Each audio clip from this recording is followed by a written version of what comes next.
All right, ready to go. Thank you. This is John Kruger, President of the Board of Trustees of the Estes Valley Library District.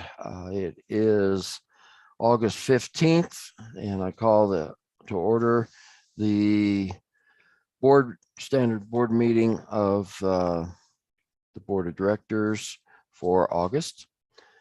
And it is 6:31 by my clock. I assume we have no public comments. No public comments for the board. Thank you. So we have the consent agenda first on the list. That includes the Board of Trustees meeting minutes from June 20th.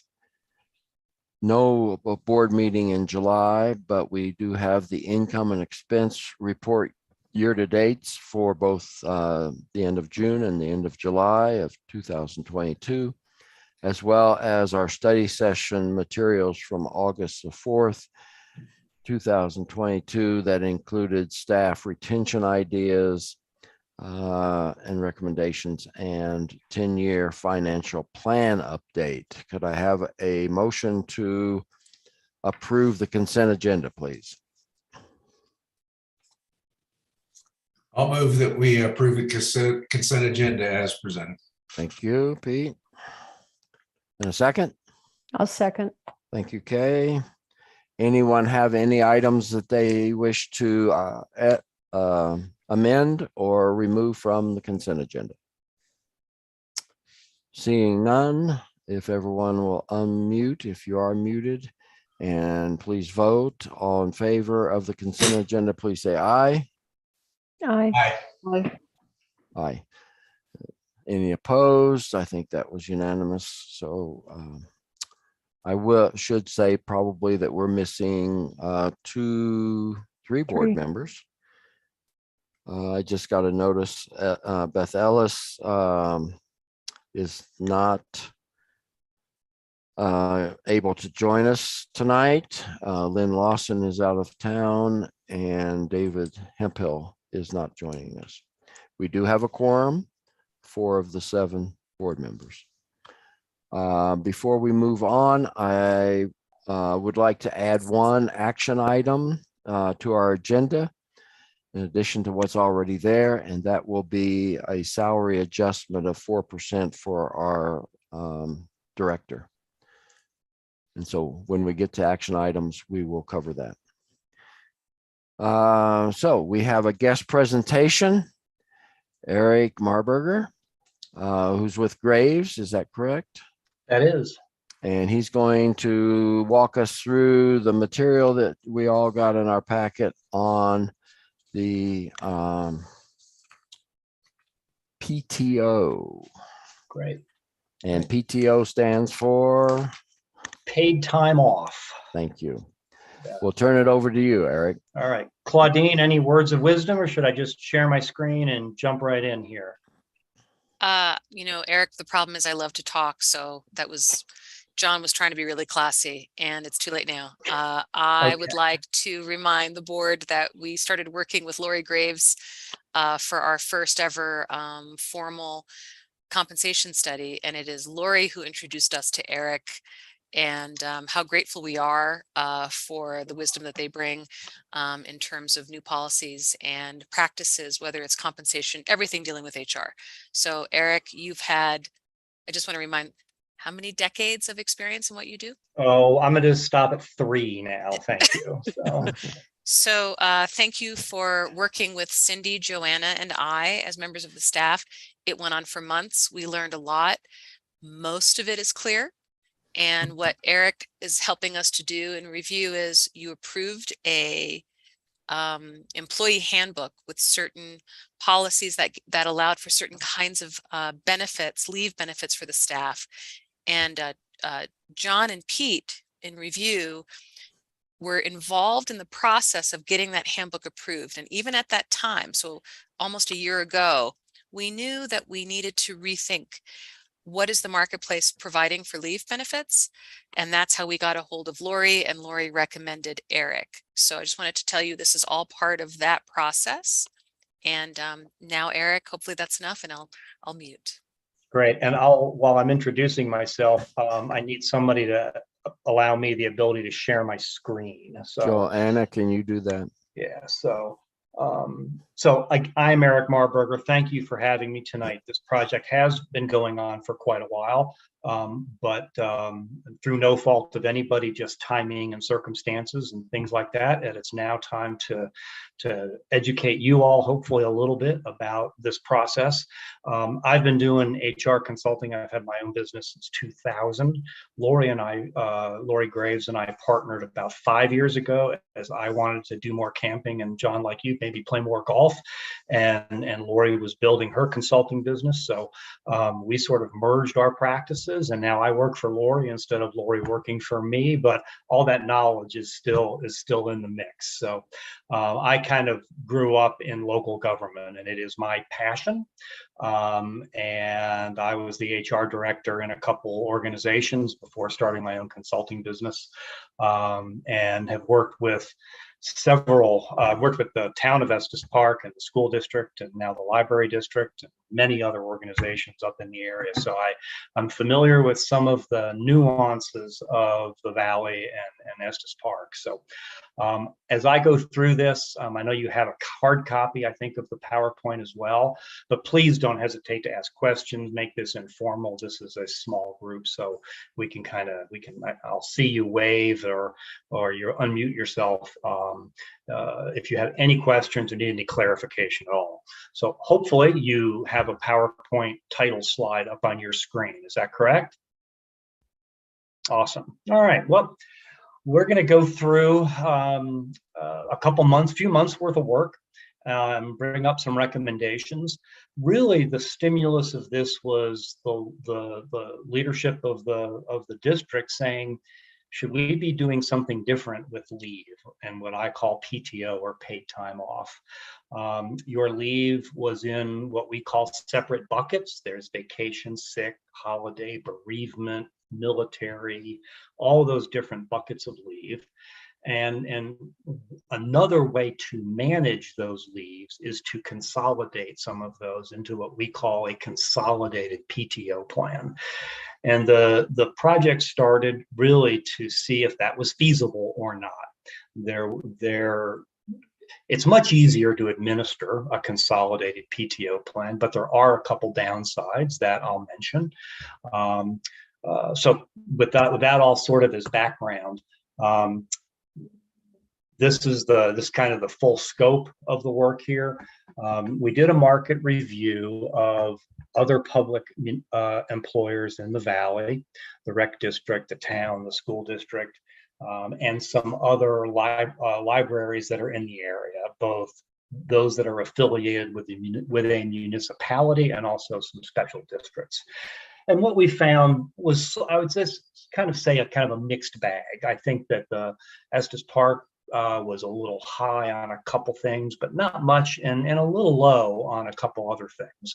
So we wanted to kind of make sure that you were at market. I eavesdropped on a discussion that you two, John and Pete, were having about retention of employees. And I've never seen a labor market like this, and retention of employees is what everybody is all about right now. And so I credit you for doing everything you possibly can and can afford to do that. And this should help that process, because this will give employees a lot more flexibility that we'll talk about in just a little bit. So we want to make sure you're market competitive with those other employers. We will provide some recommendations, and we did a lot of research on how this can work, and we did several different options that we reviewed over the course of the last few months. So, whoops, sorry, I went one too far there. So the outcomes are you're going to see them here. We went through, I think it was maybe 3 or 4 different options. Staff did yeoman's work in trying to do some cost analysis of those, and we went back and forth 2 or 3 times with what if we did that and what if we did this. So you're going to hear what we recommend in terms of the amount of leave that's awarded to employees, what we call accrual rates, which is how quickly they earn those leave benefits, and caps on that accrual, because you don't want an unlimited amount because there's a cost to that, one of the downsides. We're also going to introduce a couple new terms and talk a little bit about a special extended illness bank, and we're going to talk about short and long-term disability. And that'll get a little muddy as we get into some alphabet soup with some new state legislation that's just come out. So some of the issues that we're trying to address as part of this process, I guess it's been 2 years now that Colorado passed the Healthy Families and Workplace Act. And what that does is it requires a separate bucket of leave. So somewhat counterintuitive in that we're recommending that we consolidate some buckets. We can't do it completely because of HFWA, the Healthy Families Workplace Act. That requires employees have designated sick leave, if you will, available to them. So we had to figure out how to consolidate those buckets, but still leave this state required benefit in place. The other issue that we had to work around and at least get our arms around and think through a little bit, and I believe you may even be talking about this later tonight, is the Colorado Family Medical Leave and Insurance Program. And this is new. It goes into effect in 2023. The district will discuss whether you want to opt in or opt out of this program. And essentially, it acts like a short-term disability plan. Many employers provide short-term disability plans. And if you do that already, this may not be attractive and you may opt out. The district does not. So there's some options that you'll have to think through in terms of what you want to do. It's still not terribly clear, as the slide indicates. The family division is still in the rulemaking process, and there are some unknowns before this goes into full effect. But your staff is on it. They understand it, and I think they'll be providing you with some more information. And the biggest issue was that we dealt with, the third bullet there, is how to balance the advantages of a PTO plan with fiscal responsibility. And in Colorado, accrued and earned vacation is an earned benefit, and it has to be paid when an employee leaves employment. If they're terminated, if they resign, if they retire, if they quit, for whatever reason, that vacation gets paid to the employee. Sick leave does not have to get paid, and holiday leave does not have to get paid. It's just vacation. Well, when you have a consolidated PTO plan, you don't have sick or holiday or some other types of leave. So it all becomes a liability for the district to have to pay out when an employee leaves their employment. So there can be, if you aren't real careful with it, and a higher burden in terms of what your liability is when an employee leaves. That's the downside of a consolidated PTO plan. In the public sector, I believe, and you can correct me if I'm wrong, but I believe you have to just have a note on your financial statement that exists. It doesn't have to be funded, whereas in the private sector, sometimes that even has to be funded and shown on balance sheets. So again, that was a struggle, and I think we've done a real good job of taking advantage of the flexibility of a PTO plan with not causing additional future liability for the district. These are some assumptions that I was working with after I got to know your policies, after I got to know staff, and we went back and forth a little bit. We went ahead with these assumptions, and some are givens. Obviously, we have to continue to comply with state law and the Healthy Families Workplace Act. We wanted to provide more flexibility for employees. If you're out of vacation, We don't want you to have to lie about being sick to take a day off. So provide some more flexibility for employees, and frankly, less micromanagement for managers. Managers don't have to think somebody is lying to them about that they can't come to work today, or all sorts of things come up, and requiring sick notes if you're out, and those types of bureaucratic things that sort of get in the way. So we wanted to provide that. Again, I'd mentioned that overall desire to explore and incorporate a PTO plan and make sure we're competitive with market, and to be reasonable. We can't just throw time off at people. There's still staffing issues that come up, so you have to be reasonable in what you're providing.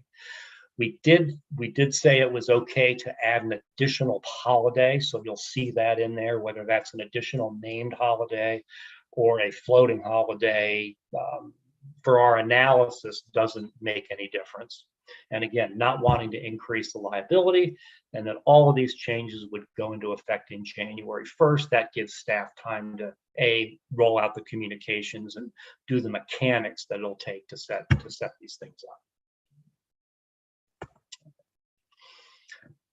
So as I mentioned, I think we did 4 options, and we kind of went back and forth 2 or 3 times, I guess, both from a management perspective, from an employee perspective, from maybe what a new hire is going to look at perspective, because again, all of this is about staff retention, ease of management, ease of administration. So implementation of PTO, increasing holiday.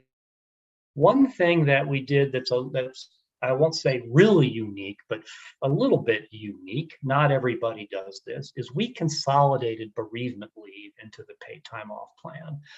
Some employers will have this standalone PTO plan, but also then provide bereavement leave when there's a death in the family. What we're proposing is to eliminate bereavement leave. And frankly, it's not very highly used by employees. I think there may have been 1 or 2 cases over the last few years. So eliminate bereavement leave and just provide an additional little bit of leave in that PTO bucket to cover that bereavement. And although it hasn't been a big deal with the district, my experience is people make different choices about how much time they have to take off when their aunt passes away, if they have to use their own time off versus whether they get an additional free week from their employer. And that's a somewhat cynical approach, but I can attest that it happens all the time. Whereas some policies may not provide you time off if your very close aunt who raised you passed away. But now the employee can say, this person meant a lot to me, I need to take a few days off, as opposed to having to make exceptions. So again, the employee is in control of that and can manage that accordingly. There is still the 100% PTO payout at termination. The one thing we found in the survey with other employers was that the rates of accrual based on years of service were a little off for the district. So we made 2 very minor modifications to that in terms of the years of service when you go to that next level of PTO. So we changed that a little bit. Maintaining our caps on PTO, again, that's to limit that potential additional liability to the district.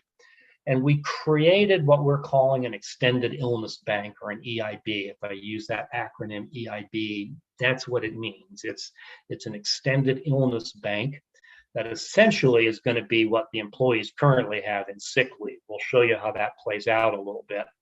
But that's essentially what it's going to be, is all employees' current sick leave will be rolled into that EIB. Continue to provide the HFWA, which for full-time employees is 48 hours or 6 days of leave. And then look at whether the short-term and long-term disability benefits. That linked to the family discussion of the state provided benefit is something that still needs to take place and be decided by the end of the year. Okay. I'm going to pause and just see if anybody has a question while I take a sip of water. Good so far? All right. No, Some of actually, the I think benefits of Kay, Mark, implementing. sorry, Please. Eric, I think Kay had a question. Yeah, Oh, I'm I sorry. do. Just a couple of questions. You say there is a cap on the PTO. Is that someplace else? Are we going to see what that cap is? Oh, yes, you'll see what that Okay. is. And yeah, Okay. yeah, that this is sort of the 30,000 foot view. Yeah. Okay. And then my other question says that we need to provide 48 hours under the HFWA, but our employees don't have a 40-hour work week. So, because you referred to, 6 days. If we don't have a 8-hour day requirement or a 40-hour work week, it's something less. Do we have to provide 48 hours or? That's a good question. For part-time employees and some of what I call casual employees, you earn it as you earn HFWA leave as you work a certain number of hours. For full-time employees, it's the equivalent, I guess it's the equivalent of 6 days. So if you work a 32-hour work week, it might be less than if you work a 36 or a 40-hour work week. I hope I'm accurate on that. And somebody will correct me here if I'm wrong, I'm sure. I'll simply add in that what it's done for us, Kay, is Cindy is now accounting for part-time staff earning paid sick leave for the first time. So the language is the employers are required to provide 1 hour of paid leave per 30 hours worked. So even someone, one of our shelvers who works 10 hours a week will eventually accrue after over 30 hours an hour each. So that's the math. And of course, why did I talk? I'm sure Cindy could have said it better. Okay. Peter, I believe you raised your hand. Yeah, I'm just curious, the HFWA, is that paid or unpaid, or is that a choice? That's paid. Okay. That's a paid benefit. And that's a state, Colorado? Correct. So is there any other federal, requirements along the line of time off for? Not in terms of paid time off. We've all probably heard of FEMLA, or the Family Medical Leave Act. Right. You're not big enough to have to comply with that, so you're kind of off the hook there. And even if you were, that just requires that people don't, to save their jobs, basically. It doesn't require any additional paid time off. So. Yeah, there's no federal regulation requiring paid time off at all. You don't have to offer vacation. You don't have to offer holidays. There's essentially no federal oversight, or the federal government doesn't care about that. It's simply a matter of being competitive, and now this new state law. Yeah, and the short-term disability benefits kick in after the 48 hours or whatever that is potentially. Yeah, it depends on how you would design the short-term disability plan. There's usually what's called an elimination period, and that's usually 4 days or 6 days. You can pick what that would be. Right. Ideally, it would be designed to coincide with the 48 hours, probably, yes. Right. Okay. All right. Okay, I have one more clarification. Please. Going back, because you indicated even part-time are going to earn. But just to qualify, somebody who we consider to be full-time, get the benefit package, we will not have to provide the 48 hours annually. It'll be probably something less. Is that correct? If they have a standard work week of less than 40 hours, then it should be something less than 48 hours. Yes. Okay. Thank you. Okay, good. All right, good. Thank you. All right. So again, some benefits of implementing this, both to the employees and the library. The flexibility we've already talked about. We've talked about the not having to have supervisors scrutinize leave requests or believe their employees. They still have normal approval requirements, whatever your threshold is to take a day off or a week off. That all still is in effect. Managers still have to approve time off just as they would now. Leave does accrue at a faster rate since there's only one bucket. There's that big sick leave bucket. and the bereavement is going away. So leave does accrue a little faster in the PTO bucket. And the total annual leave is increasing slightly. The next slide is going to show this a little bit better, but you're going to compare much more favorably with some of your competitors and some of the other public employers in the area. We mentioned the PTO maximum accruals. We'll show you what those are in just a little bit. And nobody loses any leave. I just want to make sure that's the last bullet here. If you have 300 hours of sick leave, you're going to still have that, and it's going to be accredited to you, and you'll be able to use that should you need it. But it's just going to be in a separate extended illness bank rather than considered sick leave. And we'll show you how that converts. So the information here on the left is your current leave program. It does not include bereavement, but as the footnote said, it's seldom used, maybe 4, 5, 6 days over the last couple of years. But as we have an aging workforce, and I know I've used some bereavement leave now that my parents are gone and some other things have happened. So I would expect that would go up in general. But for your current program, an employee who's here 1 to 3 years, they have 96 hours of vacation, the same amount of sick leave, 72 paid holidays for a total of 264 hours of time off. Okay. And you can see what those thresholds are for the next 3 categories. Okay. So 16 and up, that's the most that you can have, is that 336 hours. Okay. On the right is what we're proposing. And these columns are a little different. And as well, I'll just start with the accruals. You can see where we changed them just a little bit. Instead of having to wait 10 years or 10 years to go up to this next threshold, we lowered that to 8. And again, these 2 changes are really in response to what we saw in the survey. Same thing with waiting until you get to 16 years. Now the highest cap is at 15. So again, a little more favorable to employees, a little more competitive with the market, if you will.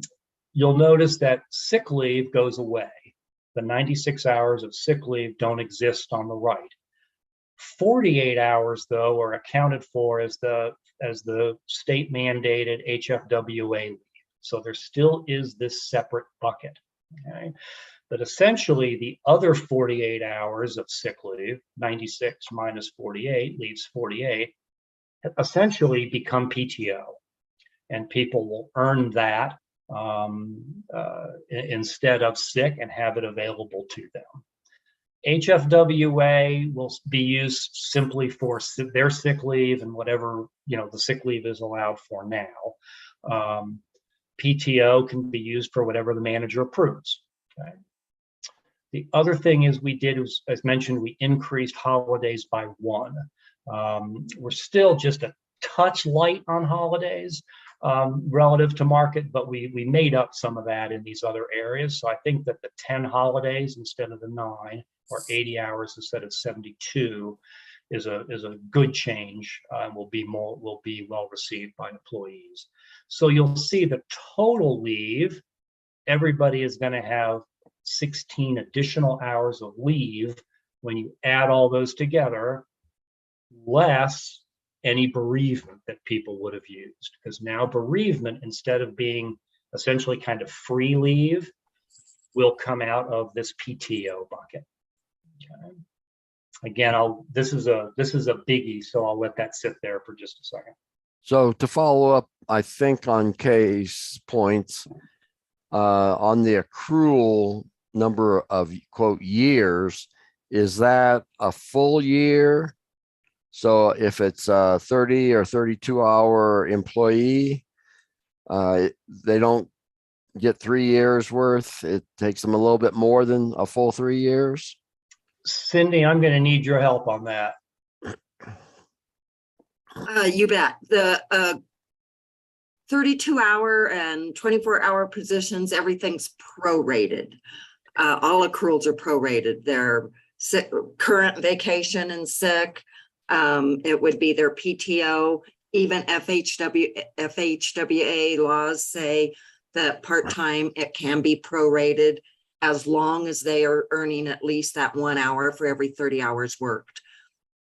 And currently the sick leave that we have, we exceed HFWA, so that was really easy. But yeah, it is prorated. But I'm saying the movement from, is it 1 to 3 years still? After 3 years, even those folks move to the next level of PTO? Yes. Oh, Yes, okay. at their prorated level. At their 3 prorated, years okay, is just 3 years, no Okay. matter if they're a 24-hour employee or a 40-hour employee. okay, gotcha. But it's prorated, so it'd be less. Okay, So years of service is years of service. It's not adjusted at all by how many hours people work. I think. Right. Yeah. Okay. Good. Anything else here before I move on? Thank you, Cindy. I knew the answer to that. I just couldn't formulate it properly. Kay has something again. Good. If we were to pull bereavement out of the recommendation, how would that change?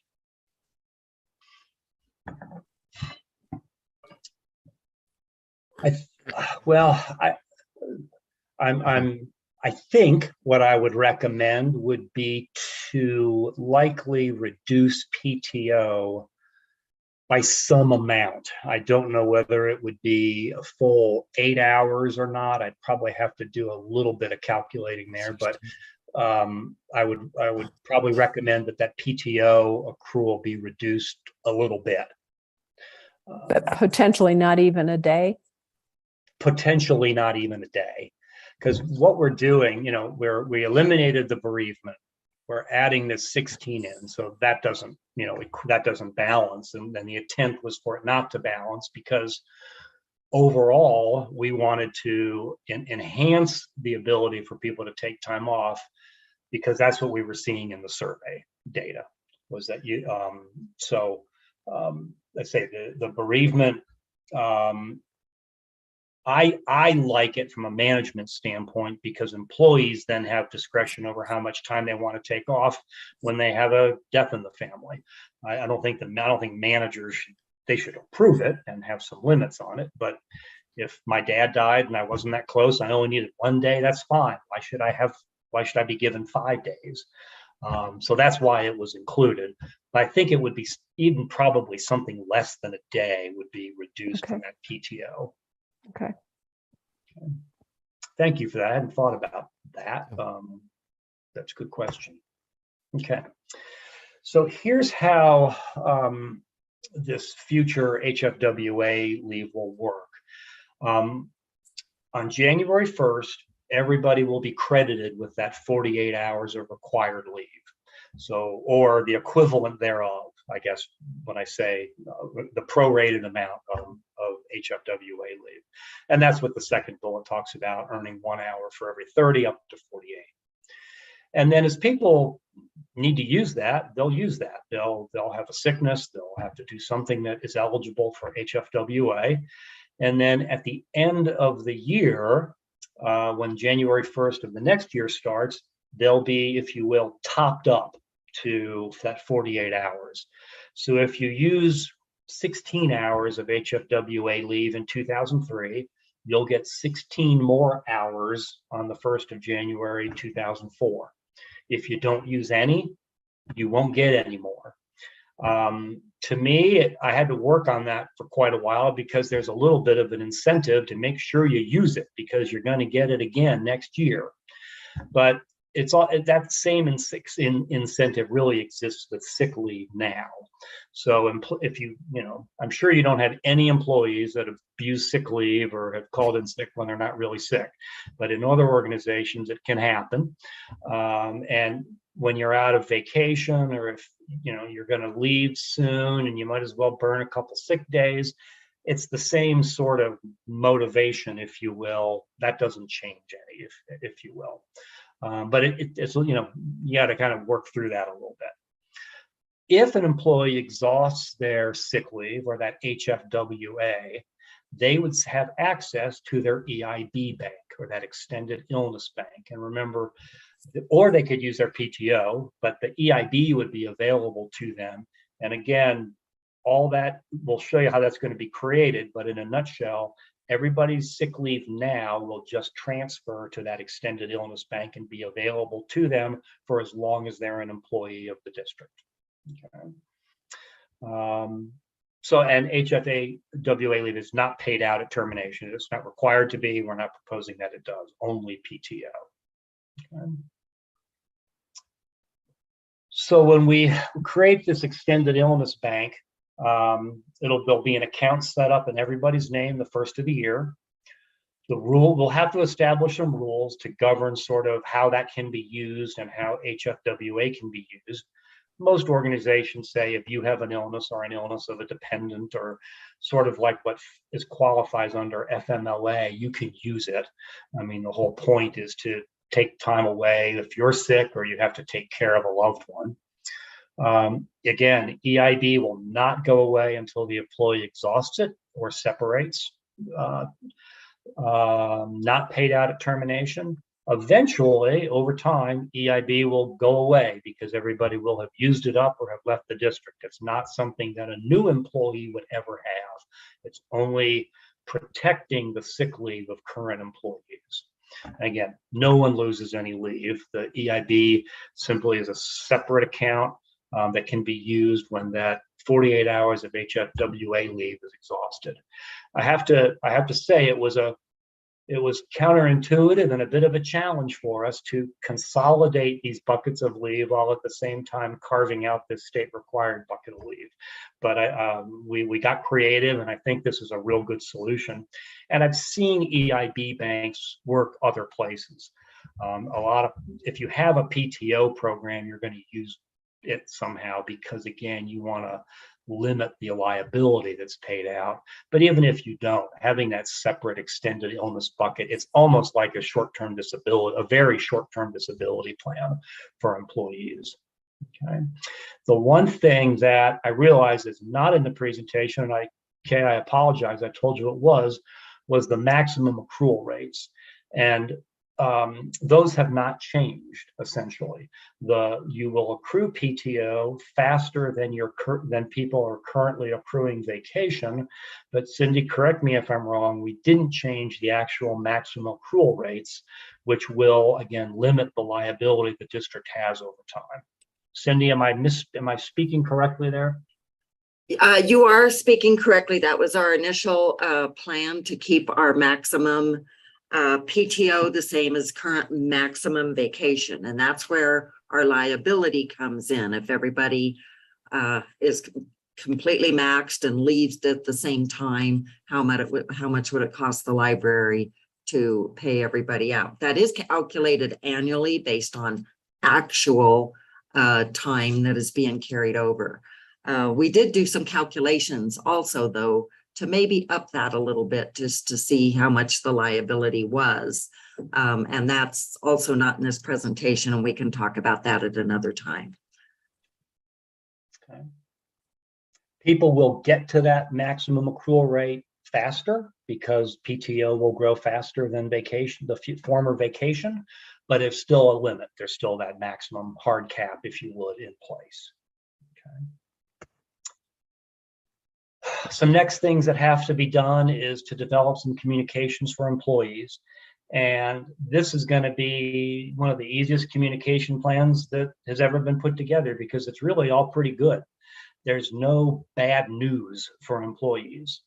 And it should be very well received. There's some handbook changes that need to be done.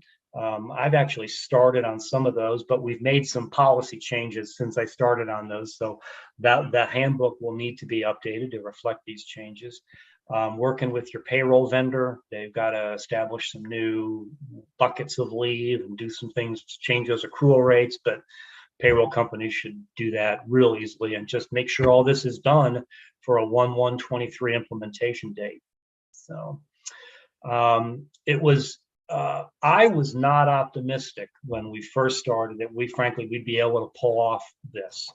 I thought that in order to be as competitive as you really probably need to be with others. I didn't think we were going to be able to consolidate the PTO plans, but by carving out that HFWA, by adding a holiday in there, I was pleasantly surprised, and we got creative. And I think this is a plan that is well designed. It's affordable. It puts you in a better place relative to your competitors, and it's going to be much easier to administer and explain to employees in time. So I'm gonna shush for a little bit and see what else I can try and answer. Yeah, so who has other comments or questions on this? Anybody? Claudine, have you given thought to the communication plan at all yet? Is this something Eric might help with by Zoom with employees, or are we confident enough that we can handle any questions that come up when it's presented, that kind of thing? Great question, Pete. We haven't begun the process. The first step was with the board. And I think we've done a pretty fair job communicating with staff when we're proposing changes. I would be happy to ask for Eric's help if we find that Cindy, Joanna, and I are not clear. But I'm happy to, if the board would prefer, we put Eric to work here. I'm happy to do that. Hey, Eric, would you mind stopping screen sharing so we can look at everybody at once? That. Thank you. And just to chime in on that, happy to do whatever is helpful. Yeah. Thank you. And So I Pete, didn't mean that to be any kind of no, of course not. inference that you guys couldn't do it, because I know you can. It was just, questions that might come up that we'd have to get back to them about, that kind of thing. But I'm fine if you guys are comfortable with it. Well, Pete, I'll tell you. We have 5 months anyway till, I guess I was more concerned about any other changes that might come along between now and this proposal to the board and what's going to be presented to the employees in the first quarter of 23. Is that going to be a problem? I think the only variable that is undecided is whether the district will want its own short-term disability plan or go in with the state family plan. Gotcha. Yeah, I think that's that's every organization in the state's trying to figure this one out right now. So you're not alone. Okay. And we have to figure that out before the end of the year. We have to make a firm decision here. Staff will make a recommendation, and you can take it or leave it. How about that? Pete, I do want to say one of the obvious things we're going to do for staff communication is forward the link to this board meeting. And it's a great beginning for the staff to follow up. And I can't remember if it was John or you or whomever that said, how much communication have you started? I said, the staff only knows that the handbook is up for reconsideration. That was part of the deal. We didn't go into the details. I think just my 2 cents worth, I think letting them see this link would go a long way in terms of positive marketing, and helping them to understand what the intent was of the board and of the staff to take care of them and to help with retention and to reinforce that, as Mark said, everything's positive pretty much for them. And John, I at the risk of opening up a can of worms, I wanted to go a little deeper into Kay's question about bereavement. Yes, please. Thanks. Kay, I think it's important to know, it's sort of like watching a board deliberate. The board debates and then a decision is made, right? And hopefully everybody goes forward with it. Well, that's true at our committee level. Joanna, Cindy, and I are not in agreement on how to handle bereavement effectively. We think this was a clean solution based on the basic premise that we want to give staff as much liberty as possible to manage their time. And for us, as Eric said, to have less managerial qualitative decision-making on how people spend their time. And I want to give an example before I tell you where we're waffling. An example is, for example, we do have a staff member who's taking vacation leave next week because a family friend has passed away. She does not get bereavement leave because it is not an immediate member of her family. But in telling us she was leaving, she said, this person was a mother figure, was mother to me. The issue with bereavement leave is often saying who is important to you and who is not important to you. So we really tried to get away from that, right? To define who is important, who we're willing to pay for you to have bereavement leave for. At the same time, when we looked at very traditional funeral leave language, and Eric, you can jump in anytime. Our opinion is it may have been intended for, as I did once, I planned my stepfather's funeral. I needed time off to do the work around death. It's unpleasant, but that is really hard. It's not merely attending a funeral, it's the difficult work of caring for the funeral of someone you love. Mhm. Is that something we can calculate? So we're trying to figure out how to get out of the, well, we'll give you leave for your mom, but not the person who actually raised you. We want to get out of that, but how do we account for, and I don't know what your intentions are, and I will open the door to you next. Are there 2 days, 3 days that we can show our compassion as an organization without getting stuck into the immediate family member language, and at the same time not being so loose that, and I'm not joking, this person's dog may be the most important person in their life. Are we like, this is where domestic partner, there's a lot of layers we want to stay, I'd like to stay out of if I can. So that's our thinking, Kay. Mhm. Our HR committee is not on the same page. May I turn the floor over to you? I understand what you're saying. As a manager, I worked under an organization that said it was up to the manager. I had an employee whose grandmother passed and she expected a week off. And she probably lived 30, 35 miles away. My father passed. It took a day to get there and a day to get home. I got 3 days from my manager. So I do not think it should be the manager's discretion, open-ended. I looked at our policy and I thought it was very well defined. I thought the only question was what's local, Mhm. but it's hard to plan and allow PTO for bereavement. That's just something you don't anticipate. And there has to be some guidelines because I agree. I'm cynical. I think people are going to use, if you say you got 3 days, they're going to use 3 days. But if someone needs more than what the bereavement plan offers, there is the PTO. And if we don't change our PTO, we're actually giving more.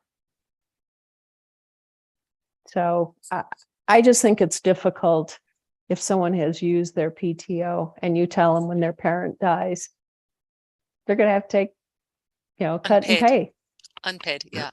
even if it's a day. I mean, You're gonna Okay. have, you're gonna have Keep- employees, one of the benefits I like from this whole thing, I mean, forget the bereavement thing, I am on the fence. But in reality, you're gonna have, we talked about flexibility and management discretion and that kind of thing, but you're also encouraging employees to be honest with you because they could easily just say they're sick, to get what they want on any topic, right? So now we've got it in a bucket and they've got flexibility and I think they'll be more honest with the supervisor.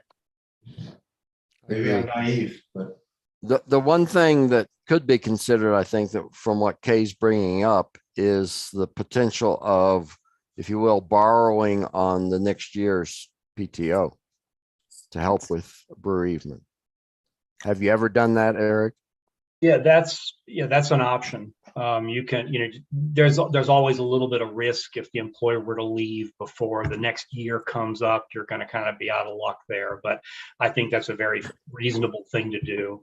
And the other thing I would suggest is you can write into the rules of the EIB plan that you could use that as well for bereavement if you had any EIB in your bank.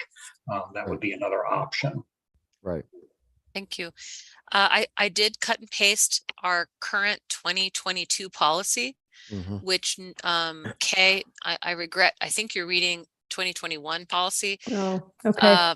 And that's on me. Is we no longer differentiate at this time between local or distance, that for a far away funeral you get more bereavement, and for Okay. nearby you get 1 day. So just letting you know that that was removed. Okay. And I'm not saying that it doesn't change your argument, Kay. No. Yeah. It's a tough situation, and it's just very emotional when it's going on. Oh, yeah. So the fact that if it's very defined, I think it helps everybody. And yes, it doesn't take care of the case that a friend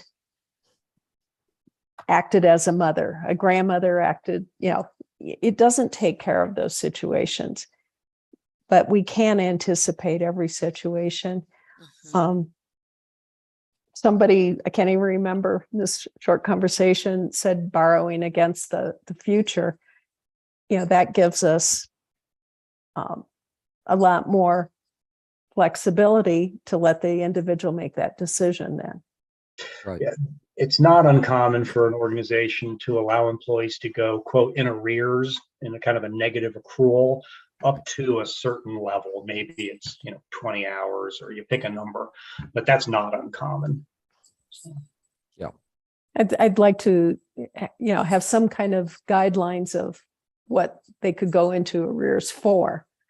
But And if they left before they earned it, then, we'd have to consider, is it paid back or just what? yeah, let's hope that they're, But I think 2 or 3 days would be kind of what I'd see as kind of a max in that regard.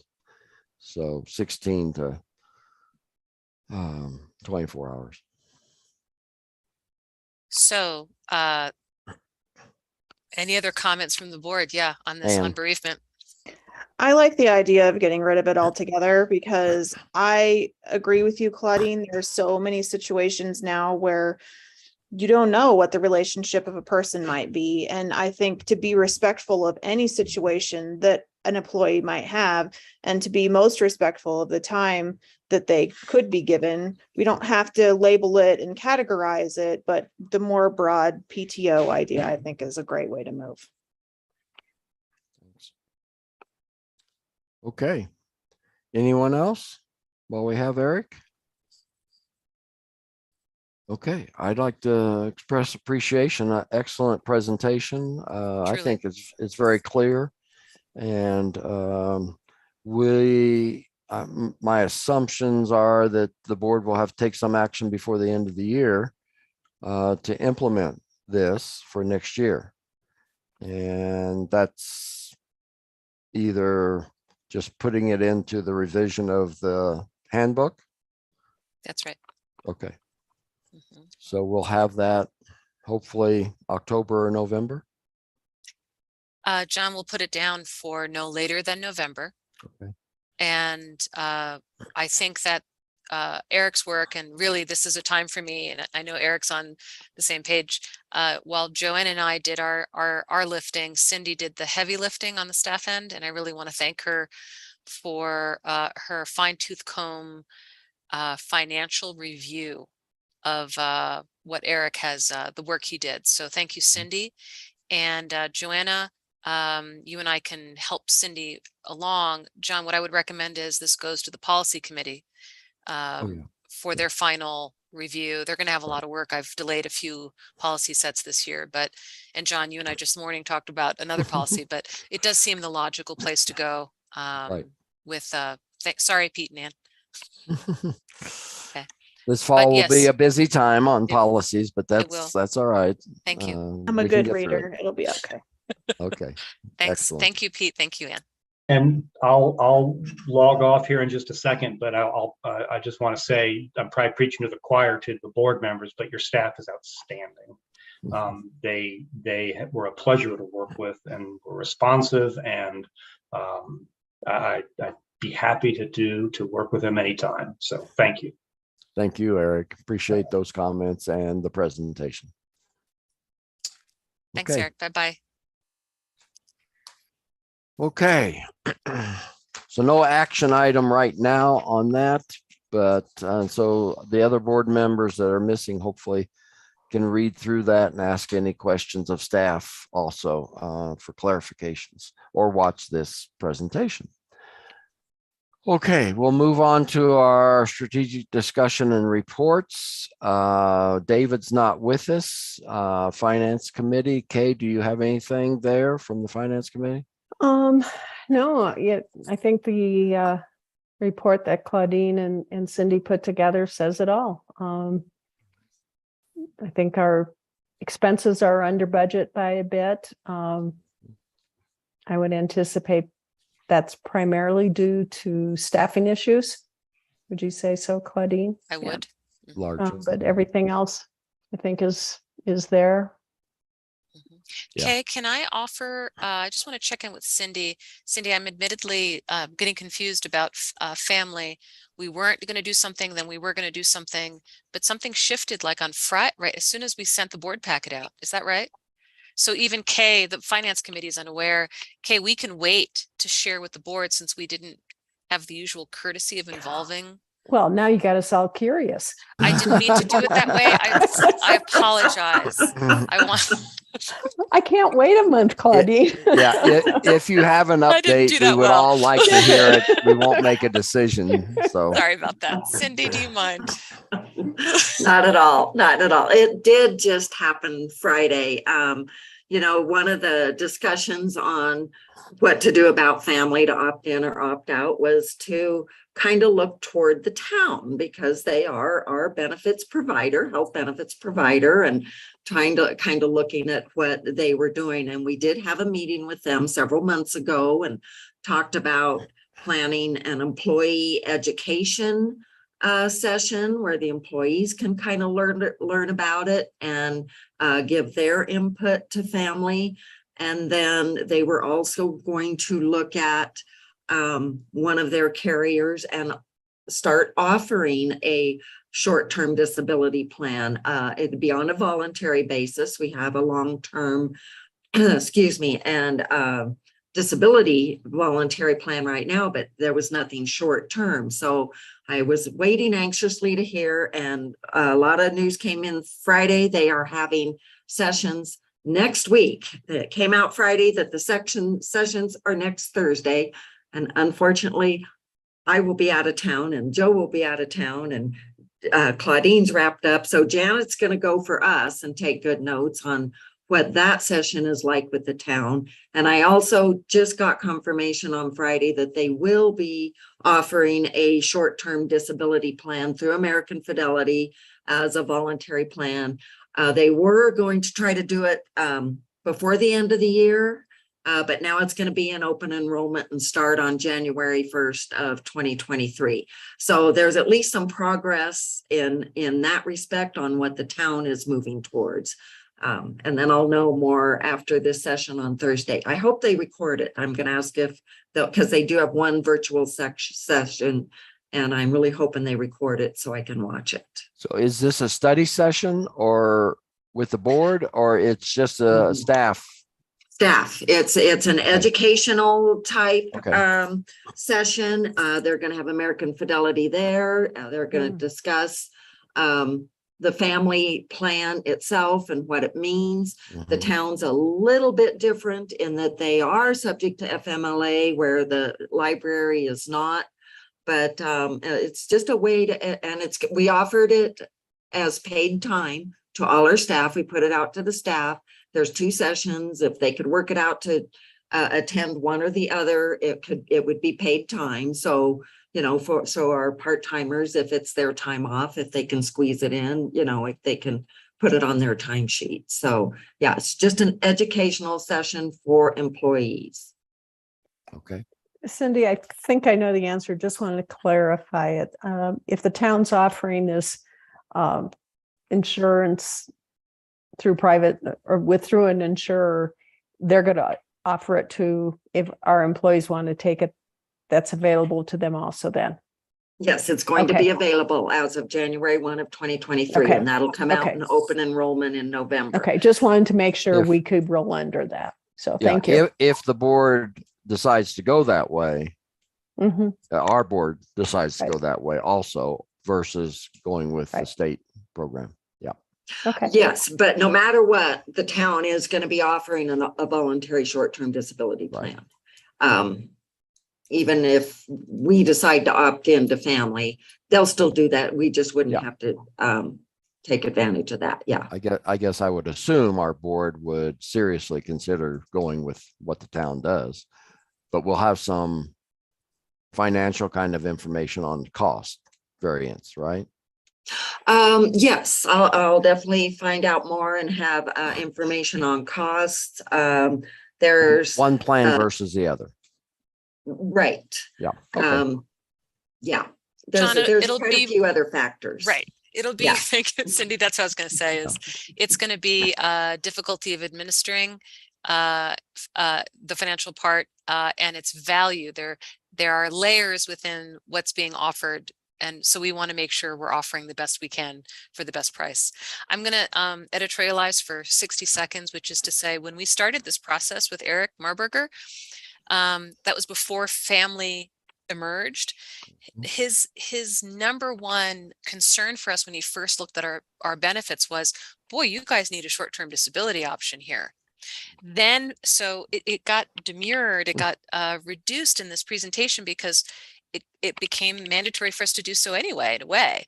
So please know that the only criticism that I'm sorry, Eric isn't here, constructive criticism he gave us when he started was, this is an organization that needs to offer short-term disability. So Mhm. we're gonna do it. Mhm. We're just figuring out which one. Which Thanks. one? Exactly. That's for the Appreciate- staff too, who's gonna watch this recording later. Yes, understood. Okay, excellent. Very good. Appreciate that update.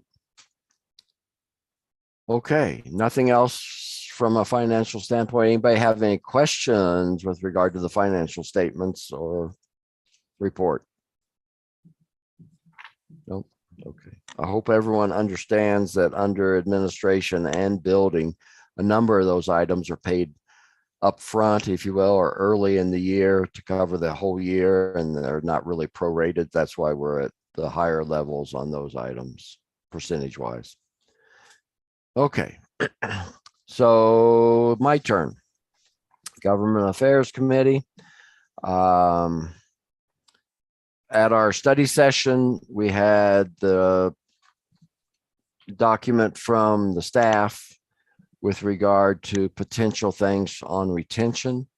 If you have not shared with Claudine, with staff, your kind of prioritization of the dollar affected items on that retention list, if you remember that or have that with you still, you're invited to share that, what you think might be the priority listing, 1 through however many of those.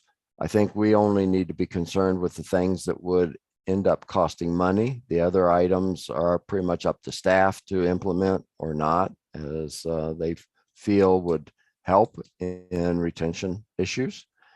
I've done that, shared that, and so I invite any board members to do likewise. Of course, they will come back to us with anything that does increase costs and their priority. But I think it would be helpful probably to the HR team and tactical team to know kind of where the board and members fall with those different things.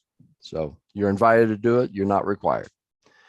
A suggestion to staff We now have either 4 or 5, or will have new employees since we did the staff's sharing introductions of themselves. So I'd like to invite for the September board meeting that be the presentation.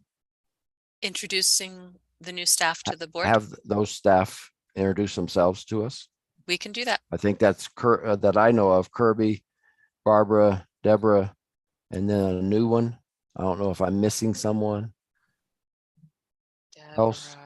There's a shelver coming on, a teen shelver. And I'm sure, Joanna, if I'm I forgetting didn't. anyone. Oh, Well, Joanna, is there anyone else that? The new A sub. a new sub. a Oh, sub at thanks. some point. We'll just, we'll not worry who, we'll just invite them Yeah, to attend. Thanks, invite, Jen. yeah, and share. That would be great. Let's see, did I have something else? Oh yeah, the government affairs have instructed Claudine to move forward with the 4%.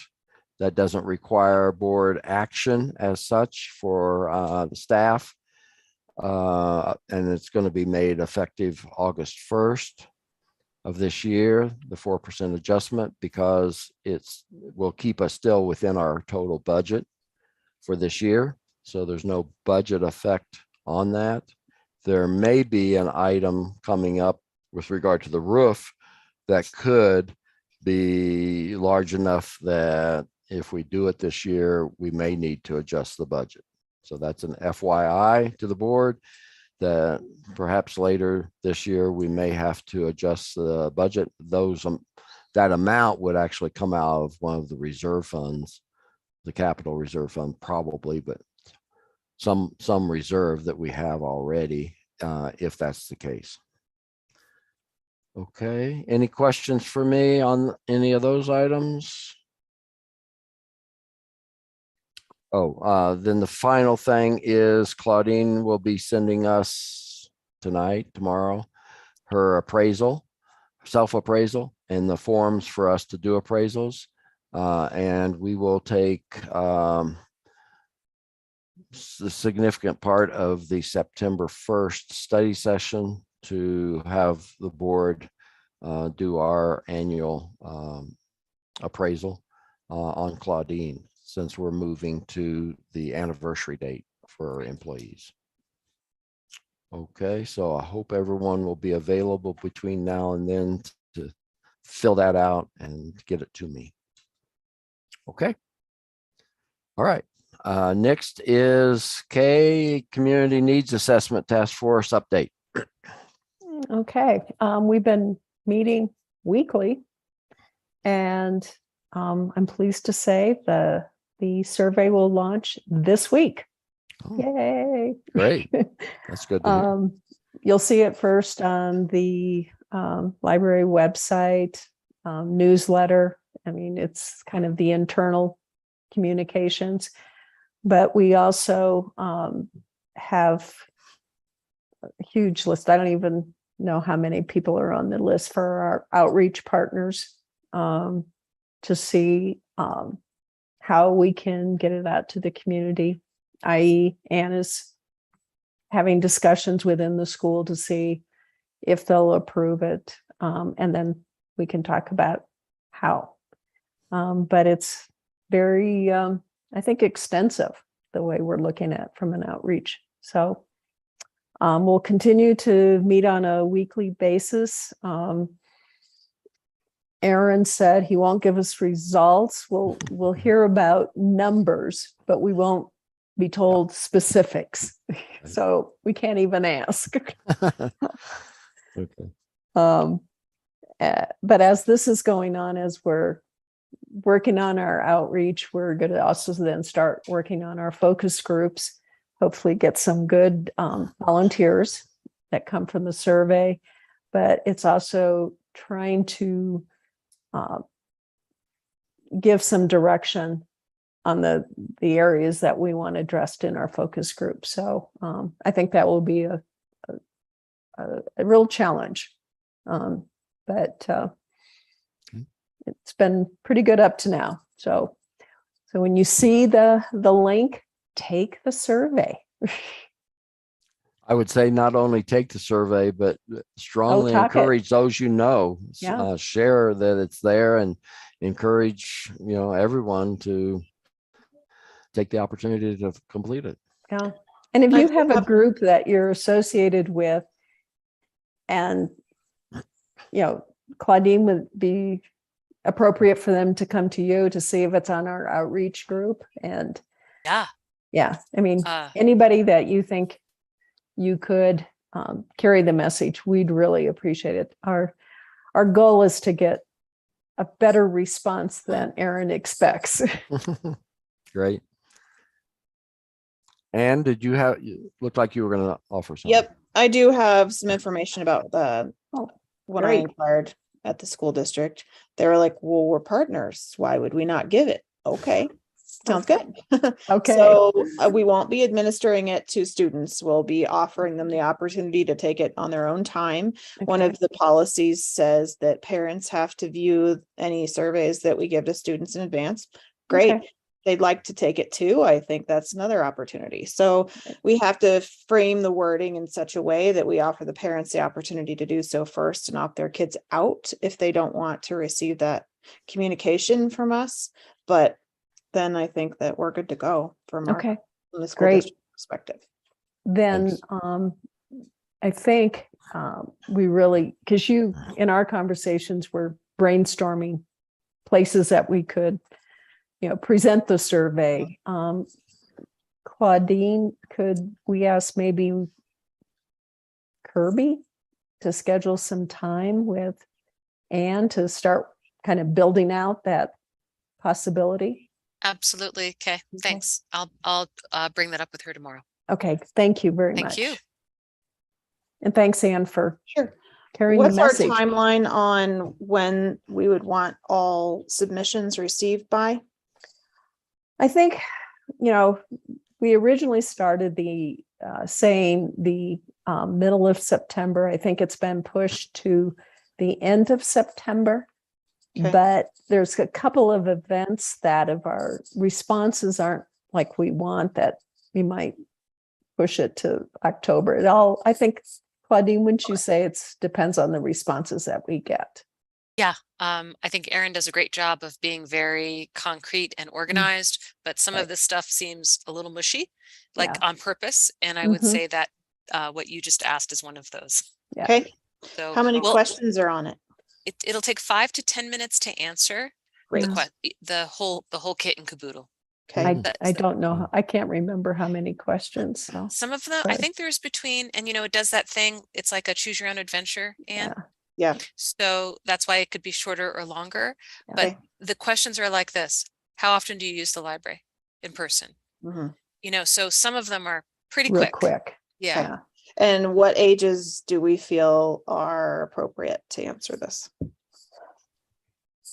Okay. I'd say everybody, but I'll tell you what, Anne, we say this with appreciation for the people, the usual suspects who show up for these things. We want them. We would Mhm. be delighted to have teacher aged people responding in particular. Right. Teacher Okay. aged people would be awesome. And of course, teenagers would be Okay. right up there Even too. better. Okay, Maybe your turn. not 5-year-olds. Yeah, I was thinking. I'll take a 5-year-old. I was If they can read the thinking- form, then Yeah. great. And the form is going to come out. There's an online. We're going to have a paper. There's a offline on a tablet. It's in Spanish. Also, all of these different versions. So, Okay. I think we're really hopeful to collect a lot. Okay, Okay. So, and someone will be reaching out to you Okay. soon. Message sent. Thanks. thanks. Anything more on that from anybody? Nope. Okay. Thank you very much. That's excellent news. Library report, Claudine. You all saw Cindy's report, including the mid-year cost of living adjustment and her work on the 10-year forecast. So thank you, Cindy. Hopefully you saw Linda Wisniewski's summary as to why we made the request to close 2 days a week, but that the last day will be September 5th. So it'll have been 6 weeks that we did that. You saw Joanna's library staffing and HR processes update. She's Joanna, who's, just as a reminder, started as a substitute and then moved to the front desk, has now become invaluable as our HR go-to person. Thank you, Joe. And then I really stole Kelly Pemrick's report on Dolly Parton. That's all her. And we started, and now it's, I think we might be 100% all public libraries in Larimer County. If we're not, we're on the verge. So Wow. that's really exciting in a nerdy books personal library for children in every home.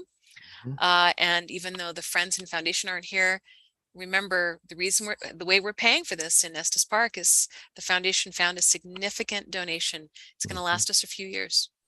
Thank you, Kay, for the community needs assessment. And you saw at the bottom that the Friends and Foundation report, they are looking for board members for 2023. Be helpful to think about our friends and neighbors. We really did have a great meeting with the summer residents, terrific group, very, very interested in what library services there are. And it is my task this month to submit in general strategic funding requests to them for next year. And if you haven't heard, other than thinking of the impact that the community needs assessment is going to have on our budget priorities for 2023, let me officially say hiring an architect is one of the highest items on my list for next year, because as you will recall, with the town of Estes Park deciding that they're not making any changes for the next 5 to 10 years with the land that the library sits on, it gives us license to reinvest in this facility and make sure it's valuable. We're able to provide the best services for the next 5 to 10 years. And that does require an architect in my mind. So that's the big ask for next year from me. But that's something we can talk about. That's the end, John. If there's any questions I can answer, I'd be happy to. Good. Any questions for Claudine on report or other items going on? No? Okay. I have suggested that she actually get started with the architect this year. I think there's still budget money that could be spent to get started instead of waiting till next year, but we'll see, because RFPs have to be done and so forth usually. So that takes some time, I know, but the quicker we can move on some of those things, I think the better. We know we have some needs. Okay. And as Claudine said, as far as the MOU with the Friends and Foundation, we did communicate with Annie and Finley and Sarah Walsh at our meeting last week that most likely it would be the $200,000 for programs and service support, plus the full amount of salary and benefits. So there'll be two separate elements of request instead It'll of be all, broken out for the first time. instead of all lumped together. Yeah. And Cindy will be very good about handling that for us. So we did talk about the potential for other increases with them also. And the response was pretty much that there should be a good potential if we had that need for more than that request. You know, if something comes up, we're ready to move forward on something next year. Then just help supplement our reduction with regard to property tax that we know about. Okay. Anybody have any further questions on any of those items? If not, I'll move to the action items. First action item is I'd like to receive a motion to accept the appointment of, the appointment, is that the right wording? The submittal of appointment to the town board and the Larimer County Commissioners for Lynn Lawson to be appointed for her first full term, since she's just completing a partial, from 2023 to 2026. Could I have that motion? I'll move. Kay moves. Is there a second? Second. Pete seconds. Thank you. So that's the only position that we have, to our knowledge, that will be a vacancy at the end of this year for next year. And Lynn is prepared and ready to move in, continue with that full term.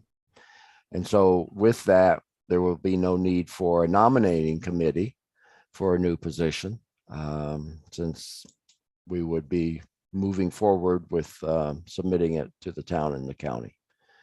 Any discussion, comments? Yeah, John, I want to reiterate, I'm sorry that the language wasn't quite right. And I didn't give you the best language, except the 2023 trustee appointment recommendation to the appointing bodies of the Right. county and the town of Lynn Lawson. So you Thank as the board get to decide whether you agree to recommend her to the county and the town, who then make the official appointment. Sorry, Right. John. Yeah, no, sorry. That's fine. We'll assume that with your wording there, Joanna will have the official right motion. No questions or comments. So if you'll unmute and vote by voice, all in favor of this motion, please say aye. Aye. Aye. Aye. Passes unanimously with those present. Thank you very much. Second action item. As I mentioned earlier, we've given kind of the okay or encouragement. Staff has the authority to move forward with a 4% increase for staff. Do not have the authority to do that for the director. I believe it is appropriate for the board to approve a 4% adjustment for Claudine as our director. FYI, that would move her to $60.47 an hour.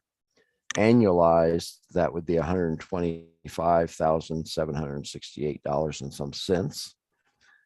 I am going to make that motion and would appreciate a second. Second. Pete seconds.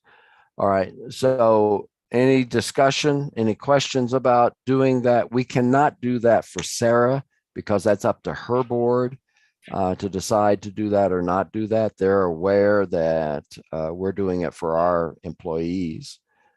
They haven't heard yet probably that we're doing it for Claudine also. But it does take our action to make an adjustment for Claudine. Any comments or questions about doing that? And it will be effective August 1st, like the rest of the staff. Okay, again, if you'll unmute and vote, all in favor of this motion, please say aye. Aye. Aye. Aye. Aye. Thank you. Passes unanimously. And Cindy, you're authorized to make that adjustment. Okay. Thanks, everyone. Okay. So I have no other items. Does anyone have any other business that they wish to bring before the board? No? All right. So, John, it's not yes. really business, it's a comment. I just wanted to compliment Claudine and the team, as you had great coverage under the Trail Gazette last week on Friday. Did you see it? I did not. No. I read the paper. I don't remember. You had pages. Is it coverage or is it what the program team and Oh, Kirby it's the are program sending? team. Yeah. Yeah. So it's I not mean- their coverage. It's our awesome staff. Thank Yeah. you. I Yeah. will tell Kirby. them so. I mean, Yes. Largely Ah. Kirby. Yeah. it was pages, literally. Oh. So great job. Thank you. Which normally they haven't covered, carried the entire thing like we put in the Estes Park News.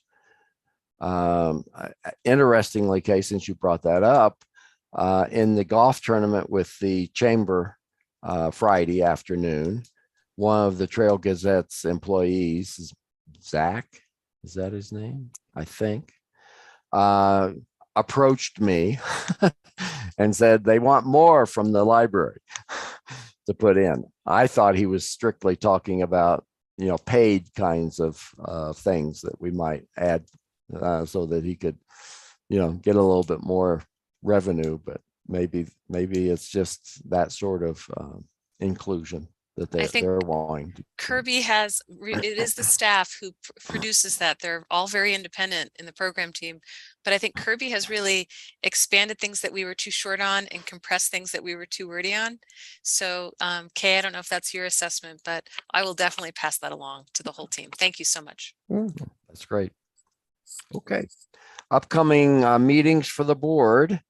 As I already mentioned, the primary, perhaps the only business we'll see for a study session September 1st, 6:30 by Zoom again will be the executive session, moving into executive session for the annual evaluation of the library director. The next board meeting is Monday, September 19th. Again, we'll be planning to do it by Zoom unless we hear some fabulous improvements on COVID issues in the county and Estes Park. Again, personally, I would like to see us able to get back together in person when we feel that it's appropriate, and maybe in the fall in October we can look forward to that. Other events. August 19th, Claudine, you have the Front Range Public Library Directors meeting, and the library will be closed on Labor Day, September the 5th. Friends and Foundation Board's annual meeting will be coming up on Friday, September 30th. I hope everyone that's in town will plan to attend and participate. It will be at the library as of right now. And I think you should have received an email from Sarah. The focus is on what books are you reading right now? And they're looking for replies in advance of what book or what's your favorite, perhaps something like that. And if you're going to attend. So I hope you'll respond to her with regard to that. And what was brought up, and I meant to mention also, as far as the Friends and Foundation, if you have anyone that you think might have interest, pass that along to Sarah or to Kristan Higley, who's heading up the nominating committee, looking for board members for them. I've given them a couple of names myself, but would love to see that board filled up again after this last couple of years, the difficulties they've had losing people. Okay, nothing else from anyone. It is 8 p.m. and we will declare the board meeting closed and ask Joanna to stop recording and live streaming, and wish